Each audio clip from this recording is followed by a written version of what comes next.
राम राम. स्वागत आहे तुमचं नवीन एका ब्लॉग मध्ये. काल आपण कंपनीत गाडी खाली केली. मग आलतो आपण राजवनाच्या गॅरेजला. मग काय राजवनाच्या गॅरेजला लावली गाडी ऑइल बदलीला. ऑइल बदली वगैरे चालू केली. जरा उशीर झाला होता. गाडी उशिरा खाली केल्यामुळे आपण आलो होतो. मग काय ऑइल बदली वगैरे केली. बाकी काय किरकोळ काम होतं ते राहू दिलं. मग तिथं आलता आपला प्रकाश भाऊ. मग जरा गोळ्या घ्यायच्या मेडिकलून गोळ्या घेतल्या. भाऊनं चहा वगैरे पाजला. घरी येऊन झोपलो. सकाळी सकाळी उठलो. परत आपल्याला जायचं होतं आज वंजारवाडीसाठी. मग काय गाडी वगैरे काढली आणि निघालो वंजारवाडीच्या दिशेने. इथं तर रस्ता ठीक आहे हो. ह्याच्या पुढे रस्ता काय दाखवायचा पण लायकीचा नाही. लईच खराब झालाय रस्ता. मग हळूहळू करून पोहोचलो लोकेशनला. आपले काय रोजचेच पोते भरायचे होते. मग आलो शेडला. लावले. 110 कट्टे होते. 2 गाड्यामध्ये भरायचे होते. जवळपास आपण 55-56 कट्टे भरले. आणि मागल्या गाडीमध्ये काय 50-52 होते. मग काय म्हणलं चला ठीक आहे. गाडी वगैरे भरली आणि निघालो. निघाल्यानंतर कशी आहे हाईट? दणका विषय खलास आहे हो. मग पुढे रस्ता असा आणि गाडी अशी ओव्हरलोड. घेऊन पोहोचलो ना आपण फेडरेशनला. पुढे होते 3 नंबर. मग म्हणलं गाडी वगैरे लावूया. गाडी लावून आपल्याला निघायचं होतं गावाकडं. गावाकडं होतं छोटंसं काम. मग काय म्हणलं गाडीचा नंबर येणार नाही 2-3 तास. मग म्हणलं तरी गावाकडे जाऊन येऊ. गावाकडे होती एक सोयाबीनची ट्रिप. मग काय सोयाबीनची ट्रिप भरायला चालू केली. सोयाबीनची ट्रिप वगैरे भरली.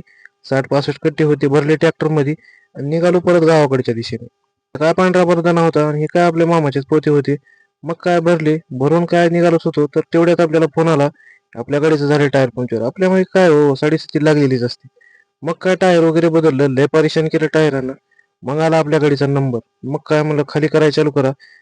काय फेडरेशन बघितले बरं का. पण हे फेडरेशन इतका धिंगाणा झाला ना आज. खरंच त्याला माती चालत नाही ना करसम डॅगेल चालत नाही. लईच बोलल्यानंतर म्हणला भाऊ आता काय करा खाली. मग काय म्हणलं कसं आहे आपल्याला आपल्या हक्कासाठी लढलं पाहिजे हो. कुठेतरी शेतकरी एकजूट झाला पाहिजे. खूप वाद घातले. तेव्हा नियम सांगत होता असं आहे तसं आहे. मग म्हणलं भाऊ एक सोयाबीन घेऊ वाटलं घे.